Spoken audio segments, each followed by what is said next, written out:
Today's episode is episode 187 of Unconventional Humans podcast. Today's episode is called Obsession. Today's topic comes from Davey. Davey just suggested that I do an episode on obsession when it comes to completing books. So I said I'd just talk around some points. I give it a little bit thought about it. I'm just going to talk about this today, see what comes up. The last episode actually was done on when Nietzsche wept. That was a recommendation by David.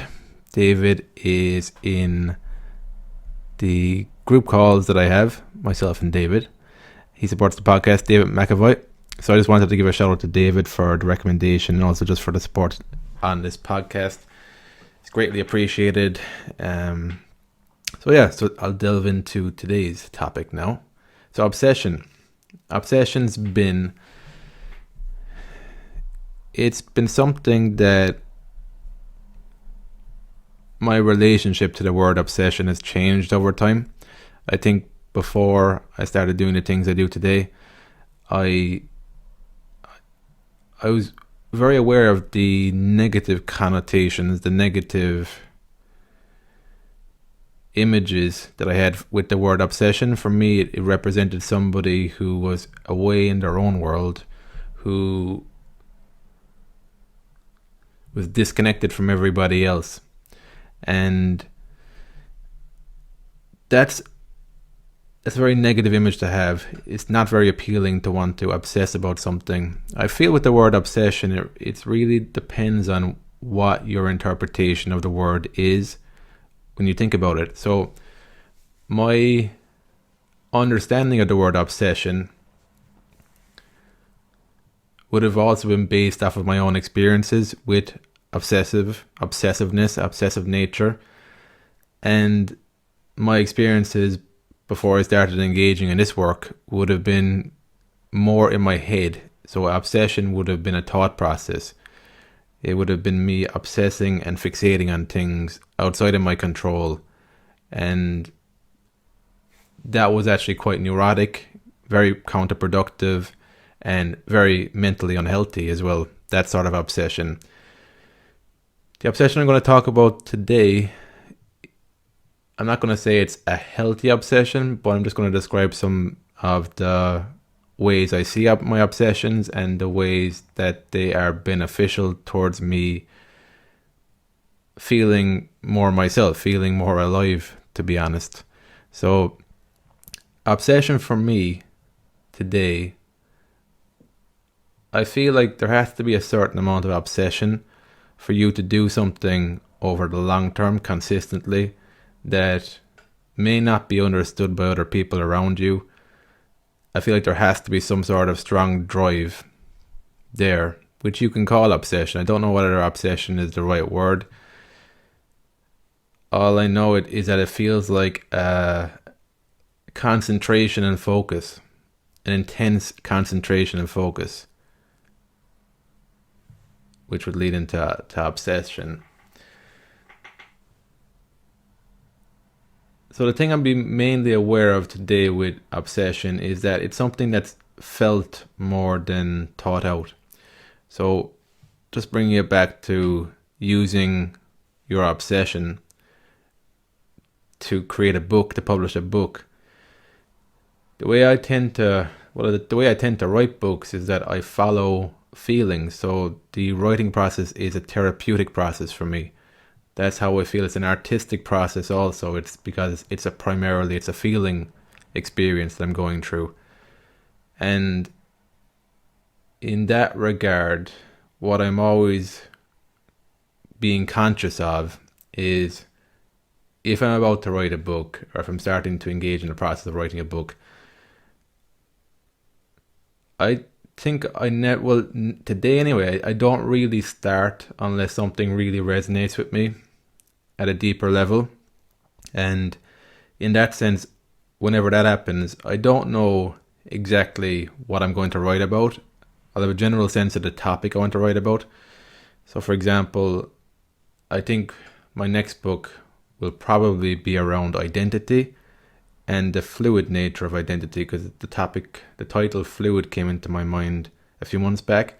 there's a very strong chance that that will be the next book I write. But in terms of the timeline, I don't know yet how long that would take. And also, I wouldn't say with 100% certainty that that's the book I'm going to write, because I'm following a feeling. If I wasn't following a feeling, what I would tend to do is I've never written a book yet that hasn't followed the feeling, that hasn't been therapeutic. Because for me, if the book doesn't sell well, at least I get the therapeutic effects from writing the book. So that's always my primary motivator. And then the secondary motivator then would be for the book to do well, to sell well, and to reach more people, to impact people. But the primary motivator is for my own therapeutic experience, my own understanding of self. And then in my day-to-day experience, then that's actually what I can show up more in the world and actually impact people in my immediate environment, which for me is more important anyway, for that to actually change. So the main thing I suppose to pay attention to, that I pay attention to there, is that it's a felt process more so than a thinking process. Because I even notice on my walks, when I'm out and about, I hate when my mind is ruminating. Well, not even ruminating, but it's working on a question. And there's a certain amount of that that's helpful, but there's also a certain amount of that is just annoying. Because I guess I've started to question how much of that, of me just thinking on a problem, is productive and how much of it is unproductive. Because when I be out and about walking and I might be thinking about a problem, oftentimes too it's related to how I see myself. That's actually what I be thinking about, how I see myself moving forward. And now I'm starting to question how much of that is actually useful, how much of that is actually getting in the way, because you can just assume that these things you're thinking about on your walks or whatever you're doing are productive and keeping you focused. They might actually be doing the opposite and keeping you in your head and not actually helping you to move forward with something. So I feel like there's a certain amount of obsession you have to have. Like if there's no focus or there's no obsession or passion there, then it's very hard to make progress, because you will just be like the average person who doesn't allow themselves to be any way different, and you're not going to create something then that you're going to feel is unique to you or original to you, or that will in any way stand out to other people. So I think why it's difficult to follow your passions or your obsessions is it isn't actually an easy process.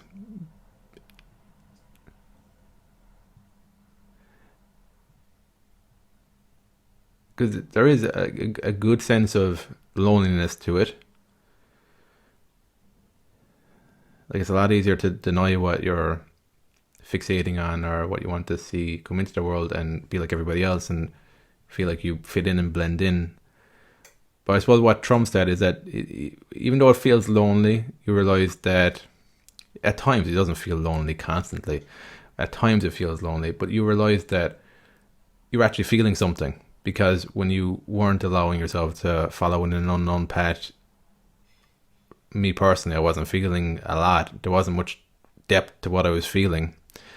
So nowadays, by following this path, it has helped me to appreciate the impact feelings have in situations.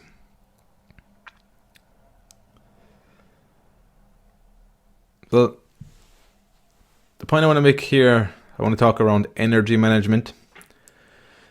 So when you're following your obsession, your passion, if you're going to write a book and you want to finish it, it's also important to be aware of energy management, and that will manifest in your priorities. So I feel that in order to write a book, it has to be a priority.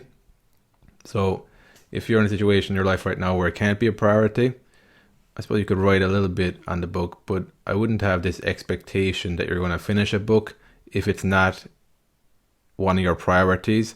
So it's being realistic about where you're at, your circumstance or situation, and where writing a book would fit into that then. Because in that case, if you're clear around that, at least you won't have this expectation that you'll finish a book even though you've dedicated no real time to it, or you've never really prioritized it. You won't internalize that as that you're somebody who can't write a book. It's just you weren't prioritizing it. So energy management ties into that, because there's only so much energy you have every day. It's finite. I've taken that for granted for years. I always kind of felt like, especially, well, it's very hard to measure, especially mental energy when a lot of your work is mental work.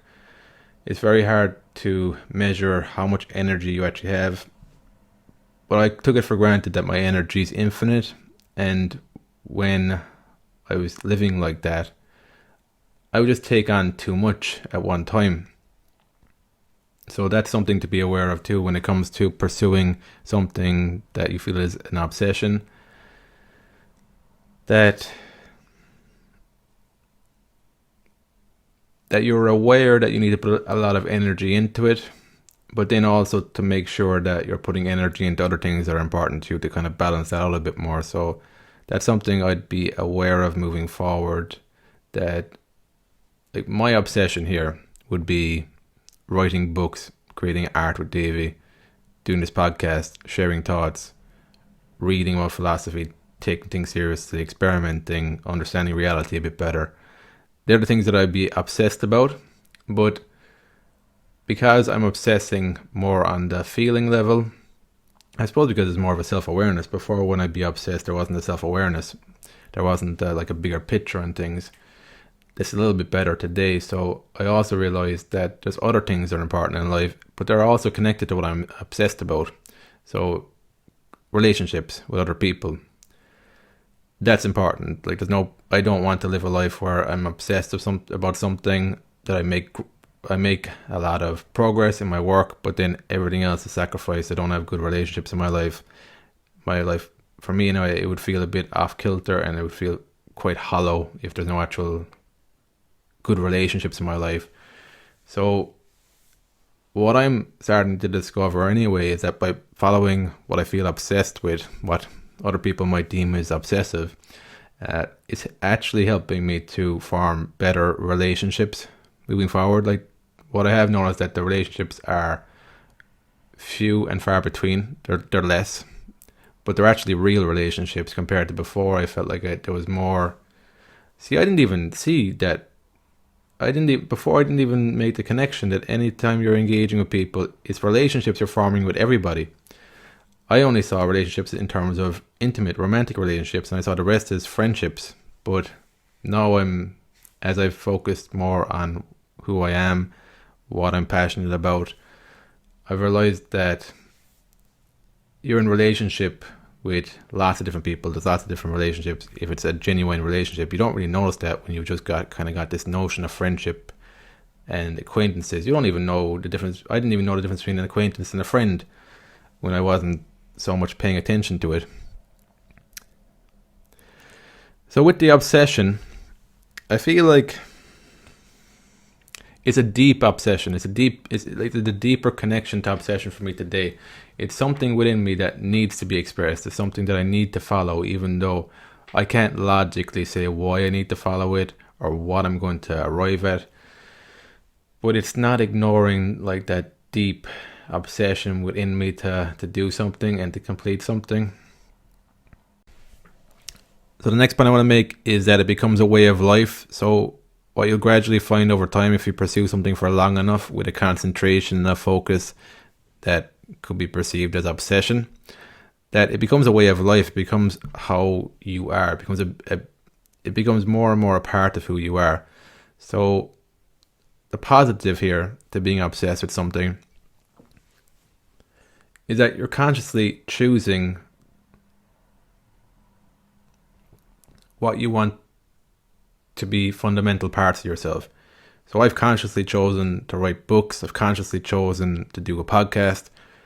because I want more of that in my life. I want to have more of these conversations. I want to understand myself better. I want to have better relationships. I want to create art. Like, they're things that, because for me, there's an obsession there to the extent that I can filter out stuff that's irrelevant to that. It's healthy in that I'm creating a life then that feels like my own life. It doesn't feel like the default life that my society has given me from those limited options it's given me. So that's how an obsession can become healthy. When you connect to feeling and you have a better sense of who you are. Again, it's difficult because you are learning to, as an adult anyway, who's gone through social conditioning, coming out the other side, becoming more conscious of your life, you're having to get used to the feeling of being uncomfortable for who you are, that you weren't able to deal with as a child as you were being socialized. So there was parts of yourself that had to be repressed when you were being socialized, but as an adult you get the chance to change that now. But I feel like this obsession is needed for you to be able to filter out all the stuff that is irrelevant to the way of life you're creating. That's been a big part of me developing a focus, has been to weed out some of the importance I've placed unconsciously on things like the news, media, other people's opinions, the culture I grew up in, all of these things that weighed very heavy in the background of my mind, religion to be another one, that weighed very heavy on my emotional, internal world. So that's been a large part of actually being able to have a focused in on what I'm interested in, what I want to pursue, what I want to give more weight to. So another part of obsession, I feel, is like it's the background noise in your life, the place where you place a lot of importance in the background of your mind. And I had noticed when I wasn't following this, I noticed that a lot of the important stuff in the background of my mind were actually things that were implanted in me from the outside world that I wasn't conscious to. So when I talk about not giving much weight to news and media, I'm not afraid of looking at news and media. I'll pay attention to the extent that I need to be some way informed about what's going on right now. But oftentimes you'll find that through conversations with other people, they'll tell you if something's important enough or not. I feel like that issue's gotten even more problematic as the news cycles have just been constant now with internet and everything. But anyway, I feel like you're not going to be able to make a lot of progress, write a book, do a podcast, do something, whatever creative endeavor you want to do, without committing yourself to it, and then by default, over time, the importance you placed on things that you felt like should be important to an individual in society, I suppose they get more of a proper weighting and they get more of a proper place in your mind. So that, I think, leads me to the fact that the default ideas in society can also be very harmful. So, like I said at the very start of this podcast, I've had a reluctance to follow things that I'm obsessed and passionate with because of the negative connotations, negative imagery I've had around those words. But as I've given it time, so the thing is, if you combine your passion, your obsession with patience, and you combine it with the ability to listen to other people, when you combine it with your improvements in discerning fact from fiction and your improvements in actually seeing reality, then obsession becomes more of a healthy driving force. But if you had obsession and you didn't have patience, that would lead to more kind of compulsivity. If you didn't have the ability to see fact from fiction, or the ability to at least work on that, because that's a lifelong process. If you're missing these elements, like patience, the self-awareness, the ability to look at yourself, then obsession becomes unhealthy. But when you start combining it with patience, self-awareness, you combine it with your ability to listen to other people, because your ability to listen to other people and what's around you will also improve your ability to actually move forward into a reality that you can create in the world, rather than an obsession that you're just living with inside your head. So these are all things, actually, I'm glad I kind of got into this. I didn't think I was going to talk about this, but if you combine it with patience, self-awareness, your ability to listen to other people, then obsession is something that becomes quite healthy and functional, and it actually is something that becomes very powerful. You can actually create things that will have impact. So that's the other thing to take into consideration, that I think when I was looking at obsession as an unhealthy thing, I wasn't aware of the things I just said there. I also assumed that because I wasn't aware of some of the ideas that my society, the culture I was growing up in, had implanted in me, I always assumed that the way I was seeing the world was a proper way to see the world. And anything outside of that then was like bordering on towards insanity.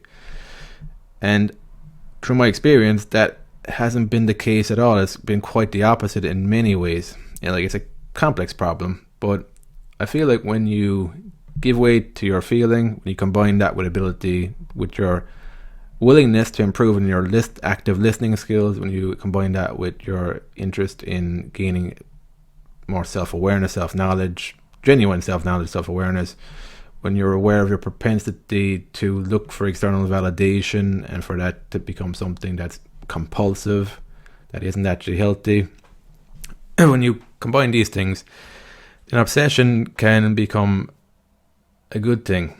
It will help you to get stuff done, because if you aren't fixated on getting the book done and finished and putting a process in place to do that, then you won't get anything done. So there needs to be an obsession there, a focus there. So I think the other thing, just the last point I want to talk about with obsession, it just ties in a bit to what I was talking about, the default ideas in the back of your mind that you've placed importance on emotionally. That my obsession today doesn't manifest so much in me constantly thinking about something. So that's why what I pursue today would be very dangerous if my obsession was purely in my head, because the things I'm talking about, there's a lot of existential elements to it. So that means there won't be concrete answers here. There will be understandings. Like, what I'm doing here is creating a space where you can question your assumptions about the world, and to the extent that you can actually see through some of the falsities to your assumptions, that will help you liberate yourself from certain ways you're seeing the world that are restrictive and repressive. So there is actual change, but the types of questions I'm asking myself, change is only happening on a visceral level, an understanding feeling level that I can't quite quantify. So if I'm following what I'm doing today and my primary assumption was that it's something I figure out in my head, then my obsession will actually turn into something that will be self-destructive for me. It will probably end up isolating me from a lot of people as well.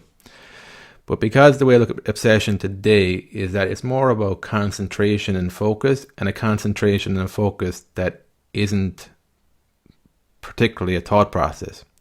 So some of the bigger questions I ask myself are questions that I might just write down one or two times, and they serve as guiding questions towards what I'm creating. That's my expectation of them. And that's how you challenge assumptions too.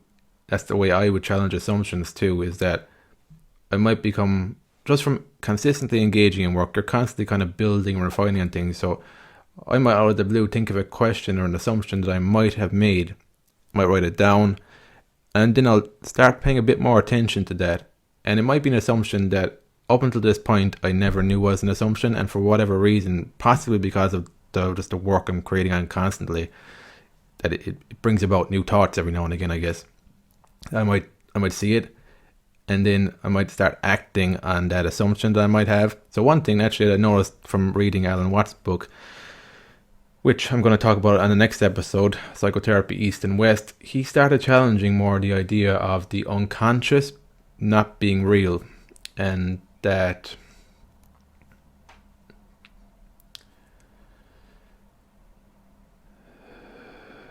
he talked a lot about subject-object in the split. So it's actually our perception of the world. And he said in the Eastern traditions, there's more of a willingness to question this distinction between inner world and outside world. So that's something that I've been doing quite a lot in this podcast. I talk a lot about the inner world, but I haven't so much thought about the inner world in relation to the outer world, because that's what Alan Watts talks a lot about, is the polar opposites and how they're... So the yin, the yang, he talks about it in terms of that the illusion is a separation, and what we're aiming for is the integration of opposites. So you can't have good without bad, and the sickness of the mind is actually when you start differentiating good and bad. So that's something now that is challenging assumptions that I didn't know that I was particularly making. And at the same time, I don't really, because what I'm talking about there is so intangible, I can't even say for sure, right? I can't even say for sure whether Alan Watts is right or whether Jung and Freud was right. And then even when Alan Watts is talking about Jung and Freud, he's agreeing with certain aspects and he's not agreeing with other aspects. And that's kind of my approach as well. And it's very difficult because the ground's always changing, but then it's also good because I feel like you're just gradually improving your map of reality. And I find that very interesting, and I find it a very interesting experience. That's why I engage in this anyway. But it's also very challenging intellectually, because I suppose you're challenging your sense of ego, and hey, even on that, like, it's so easy to categorize ego as the enemy, but it's quite nuanced. And even in that book, he was comparing the ways of liberation in the East with psychotherapy in the West, and some overlaps, and then there's some things done differently. But I'm going to talk about that in the next episode. It's going to take some points from that book. It's one of those books that there's a lot in it, but I'm just going to take some points from it, some things to think about. But they're the main things I wanted to talk about today. I think to sum it up, I would encourage you to follow what you're passionate about, what you feel like you're obsessed with. But then if you can back it up with importance and self-awareness, importance in listening to other people, active listening skills, critical thinking skills, that I feel like your obsession become a good thing. And I'd actually notice it today that there's some children that are naturally able to filter out the adults. They're able to filter out other people quite easily. And there's probably a positive and a negative to that. One positive I see, though, is that they can start creating their worlds and sharing that with other people. There's a discipline there that's already there.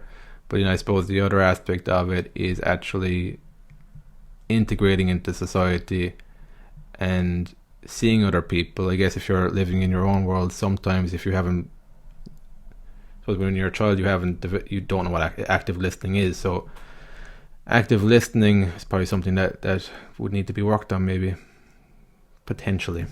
But that's it anyway. That's the last episode of this year. Another thing I just wanted to point out, I think on episode 150 or in the middle of this year, I said my goal was to do 200 podcast episodes this year. That even was a struggle for me, that I think around September, October, I decided that I'm not going to go for 200 because I felt, it comes back to energy management, I felt mentally drained. I thought I'd be able to publish the book this year and get 200 episodes done and work my job as a programmer, but I found it was too much. I was pushing myself too much, and I decided to relax on the podcast episodes. What did we get to 187? So I found that a struggle. That's one of the things there that's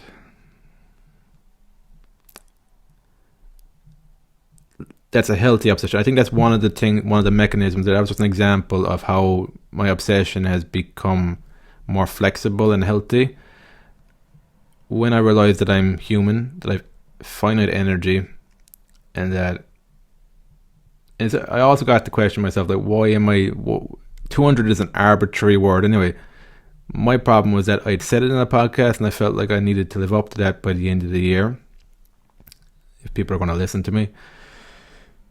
But I realized that was doing more damage than good. It was an arbitrary number, and I was only like going to sacrifice myself for nothing other than this idea of consistency, that if I say something, I do it. So that's a hard one, because I think that was part of what can help me write books and do a podcast, is that once I say something, I'll do it, I'll stick to it. That is part of what gets things done for me. But it can also start working against you, like it was there when I was trying to reach for 200 episodes for no real reason other than I said I was going to do that.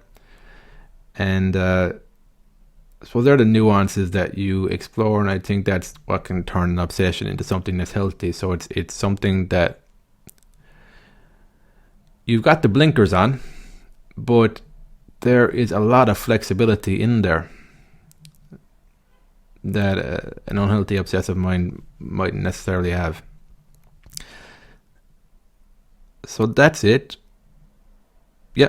So if you want to purchase my new book, The Edge, it's on Amazon. I put a link in the show notes. It's a book about waking up to who you are through creativity, the journey from Plato's cave to the artist's world. And then the last two people I want to thank are Narita and Anne-Marie. Narita and Anne-Marie Murphy, my sisters. They've supported the podcast. It's greatly appreciated. All the support over the years as well. So, yeah, that's it. Wish you all the best for next year, 2022, and talk again next year about some more books. Maybe have some conversations with writers and talk about some philosophical, deeper questions. So that's it. Thanks again for listening, and I will speak to you on the next episode.